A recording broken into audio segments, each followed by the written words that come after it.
नमो देव्यै महादेव्यै शिवाय शतन्नमा नमा प्रकृति भद्राय नियताम प्रणत्राश्मतामो। प्यारे मित्रों, जय श्री राम, जय माता दी। कार्तिक मास के 13वें अध्याय की पावन कथा। कार्तिक कथा को सुनो सभी सहज मन लाए, 13वां अध्याय लिखूं श्री प्रभु शरण में आए। 13वां अध्याय की पावन कथा।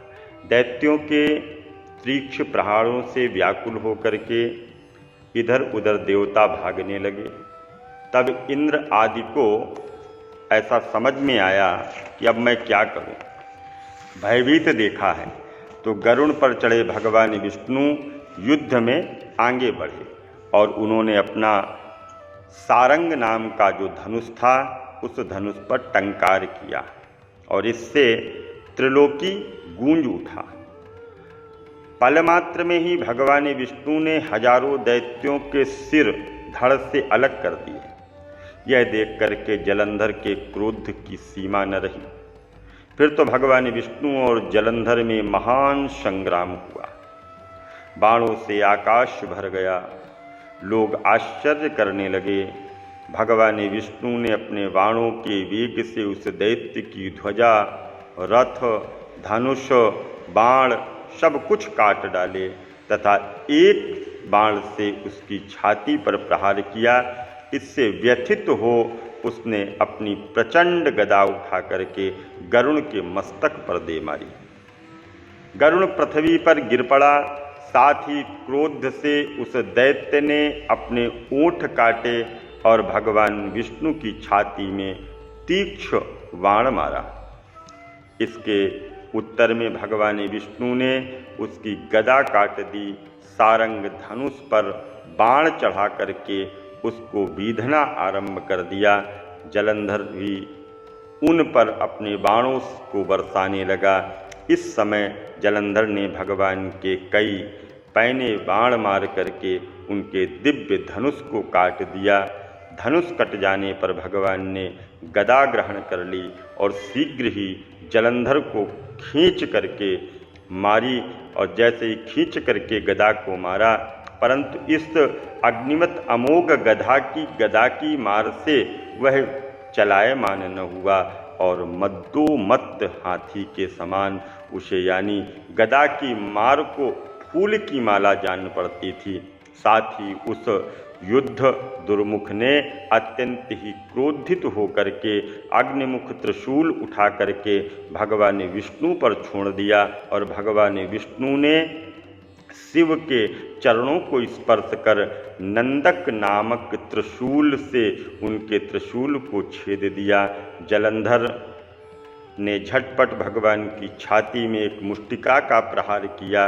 इसके उत्तर में भगवान विष्णु ने भी उसकी छाती पर मुष्टिका से प्रहार किया। फिर दोनों घुटने टेक कर बाहों और मुष्टिक के समान बहुयुद्ध हुआ। कितनी ही देर तक भगवान इसके साथ युद्ध करते रहे और जब वे कुछ श्रमित हो गए तब सर्वश्रेष्ठ मायावी से भगवान उस दैत्य से मेघवाणी में बोले, हे रण दुर्मुख दैत्य श्रेष्ठ, तू धन्य है जो इस महायुद्ध में इतने समय तक बड़े बड़े आयुधों से तू भयभीत नहीं हुआ। तेरे इस युद्ध से मैं बड़ा प्रसन्न हूँ। तू जो चाहे वर मांग, मैं आदेय वस्तु तुझे प्रदान करता हूँ। मायावी भगवान विष्णु की ऐसी वाणी को सुनकर के जलंधर ने कहा, हे भावुक, यदि आप मुझ पर खुश हैं और मुझे वर देना चाहते हैं तो मैं आपसे एक ही वर मांगता हूँ और वो वर मुझे आप दीजिएगा। यदि आप प्रसन्न हैं और देना चाहते हैं तो दीजिए कि मेरी बहन के साथ तथा अपने सारे कुटुंबियों के साथ मेरे घर में आप निवास करिए। नारद जी कहते हैं, उनके इस तरह के वचनों को सुनकर के भगवान को बड़ा खेद हुआ, किंतु उसी क्षण उस देवेश ने तथास्तु कह दिया। अब भगवान विष्णु सब देवताओं के साथ जलंधरपुर में जाकर के निवास करने लगे। जलंधर अपनी बहन लक्ष्मी और देवताओं सहित भगवान को वहाँ पाकर के बड़ा प्रसन्न हुआ। फिर तो देवताओं के साथ जो रत्न आदि थे उनके स्थानों पर दैत्यों को स्थापित किया और पृथ्वी जलंधर पृथ्वी पर आया, निशुंभ को पाताल में स्थापित कर दिया, देव दानव यक्ष गंधर्व सर्प राक्षस मनुष्य आदि सबको अपना अपना वशवर्ती बना करके त्रिभुवन पर शासन करने लगा। उसने धर्मानुसार सुपुत्रों के समान प्रजा का पालन किया और उसके धर्म राज्य में सभी सुखी थे। प्यारे मित्रों, आगे की कथा कल के पावन प्रसंग में श्रवण करेंगे। तब तक के लिए दीजिए इजाज़त। जय माता दी, जय माँ गंगे।